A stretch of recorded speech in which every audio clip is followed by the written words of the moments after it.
Kiefer Sherwood, you are a San Jose Shark. We already knew that, but we just didn't know for how long, and now we do.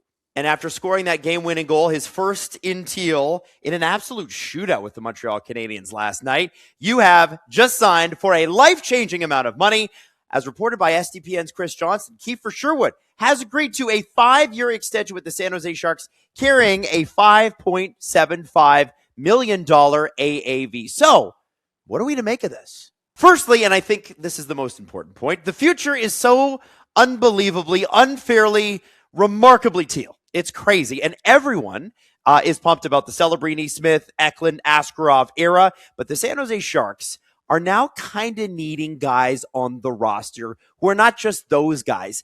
They need pieces who have character, who have been there, who will be great in the dressing room, and who will make you feel tons of pain on the ice and maybe a little scoring outside of those top end guys. That would help. This is a character story. If you don't follow hockey with a magnifying glass because, you have a life, you might think Kiefer Sherwood is some somewhat young, hot shot, high draft pick player who's broken out over the last couple of years in Vancouver. You could be forgiven for thinking that because that's how most players break out. But no, Kiefer Sherwood is the exact opposite of that. He's 30. He's undrafted, and he's been in and out of the NHL since 2018. After parts of 4 seasons with the USHL, and he was with the University of Miami in there too, he signed with the Anaheim Ducks organization 10 days before he turned 22. Played a lot of time with the San Diego Gulls, and did get his first full season, 50 games, with the 2018-2019 Ducks. And the numbers were okay. 50 games, 12 points. Now, during COVID, he moved on to the Avalanche organization, and he played 27 games for the Avs, spent most of his time with the Colorado Eagles, had 1 goal in those 27 NHL games with the Avalanche. And again, nothing really that makes it eye-popping. And it's also COVID, right? It was just a weird time. If you can't remember Kiefer Sherwood in an Avalanche jersey, I don't really blame you. Then in 2022, he signs with the Nashville Predators and starts playing his first real consistent hockey that he played in the NHL since the 2018-19 season with the Ducks. 13 points in 32 games in 22-23, and then 27 points, including 10 goals in 68 games the following season. The following season is the most important season. It's kind of the key to his career, and it has to do with U2. If you guys remember, not one of my proudest moments, but the Nashville Predators were supposed to go to a U2 concert at the Sphere in Las Vegas when they were playing the Vegas Golden Knights. And Barry Trotz said, last minute, canceled it because they'd played terribly and he'd had enough and he kind of wanted to jumpstart the team. Now, some unnamed sports commentators said that maybe this is just a bad team. I mean, really, to that point, they had been just a bad team. But after U2 Gate, they went 18 games with getting at least, but after U2 Gate, they went 18 games in a row, scoring at least 1 point. And to add to that, the effort and the energy were unbelievable. They played this incredibly stingy, smothering defense, and they snuck into the playoffs to play one of the NHL's top teams that year, the division-winning Vancouver Canucks, who decided that was just going to be the 1 year where they were going to be good. I still can't believe those Canucks teams were not better for longer, but I digress. Now, back in the day as a joke, I streamed that Predators-Canucks series, again, as a joke, because it was one of my coldest takes. The Preds, they're not a really good team. 18-game point streak. Okay, fine. Now you got to do the first round with them versus the Canucks. And honestly, I can remember Kiefer Sherwood being a bit of a standout. Now, let me tell you this. It was the worst playoff series I've ever seen. Like, absolute dud. There were nights where the Canucks got like 12 or 14 shots, but they won. It still went 6 games, though. And something that really did stand out was the Predators' fourth line, which featured Michael Big Sexy McCarron, who I just did a video on last night because he was traded to the Minnesota Wylde, and some guy named Kiefer Sherwood. Now, Sherwood was an especially gigantic pain in the ass on the forecheck. He just, listen, when Nashville got scoring chances, and they didn't get many, he was one of the guys that was getting them. And they did win a couple of games, like I said, and Sherwood was noticeable just about every single night. It seemed like Nashville was on the path to becoming a very good team again. All they really needed were some goals.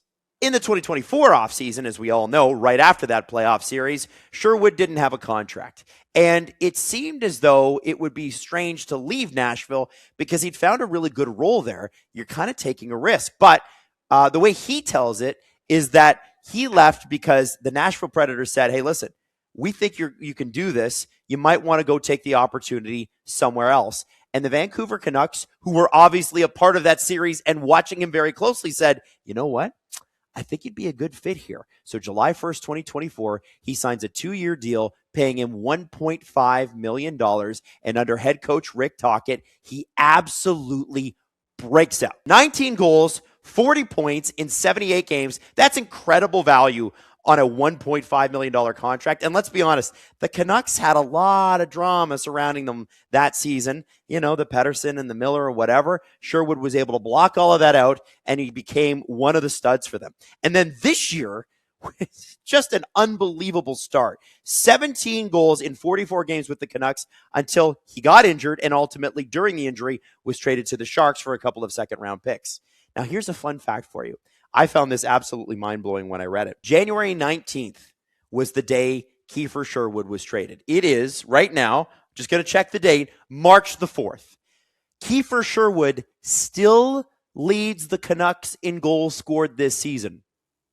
I know there was an Olympic break in there, but are you serious? Yes, he is still the Canucks season leader in goals. When you take that entire story on scope, I think it's really incredible, just from a human perspective, that this guy is going to make $28 million over the next 5 years. Like, this is a guy who went in 3 years from spending half the season with the Milwaukee Admirals to now $28.75 million in Northern California. I think that's pretty cool. And listen, maybe I'm a little bit partial to the San Jose Sharks. I have some experience. I went down there. The team hosted us. It's a pretty incredible group and a pretty incredible place to play. And the fans, when they love you, they love you. So I think the fact that Sherwood is big and bruising and he's got a motor, that's all great. But he's going to be a part of something pretty special. And listen, this is a guy who's been described as nails, as box office, as whatever you use to describe a power forward.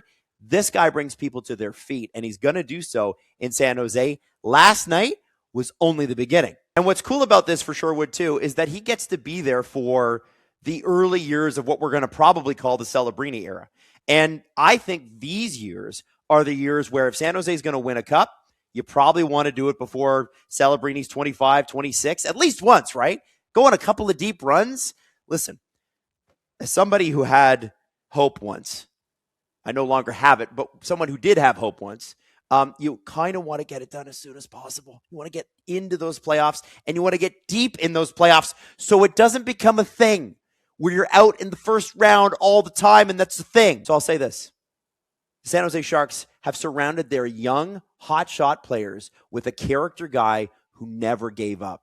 That's really important. He never gave up. He's a valuable contributor every night. Yeah, he's in his 30s, but his career and Celebrini's arc, they kind of fit perfectly. And obviously the Sharks value his size, his attitude. It's reported that he's never given up on anything, extremely competitive person, doesn't seem to be afraid of anything. You guys, you need to surround your young hotshot players with guys like this, and Kiefer Sherwood is that guy. So, is the contract potentially an overpay? I know some people have speculated about that online. The way I see it is this. Kiefer Sherwood is probably, in the best case scenario, on a super deep cup-winning NHL team, he's probably a power forward on the third line, right? That's probably a fair place to put him. Maybe he's on the second line of the Sharks this year. Maybe he earns his way into the top six. But, if we're looking at Dallas or we're looking at Minnesota or we're looking at Colorado, some of the best teams in the league this year, or some of those really great Vegas, Florida, Colorado, Tampa teams that won cups in the past 5-6 years, that's probably where he slots in. And do you want a guy on your third line making $5.75 million?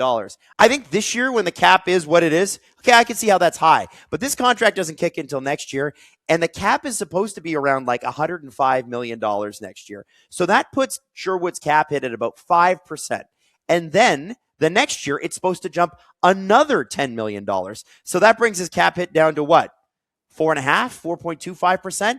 And we're going to start to see huge incremental jumps with the cap, unless something crazy like COVID happens. Please don't put that out there. Oh my God, I can't believe I said that. I don't see this as being a major issue for the Sharks with this particular player and this particular cap hit. We're going to have to start to get used to guys like this, making this and a lot more.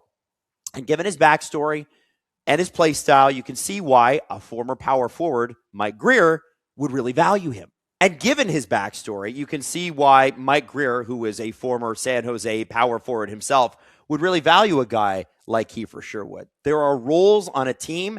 Mike Grier knows it, and as general manager, he filled one. So congrats to the San Jose Sharks. Congrats to Kiefer Sherwood. The future is teal. His future is teal. And damn, the Sharks are going to be a problem for a long time. As a Leaf fan, I'm just glad they're on the other coast. Hey, did you like the thing you just watched? Was it hilarious? Was it informative? Was it me losing my mind? Possibly.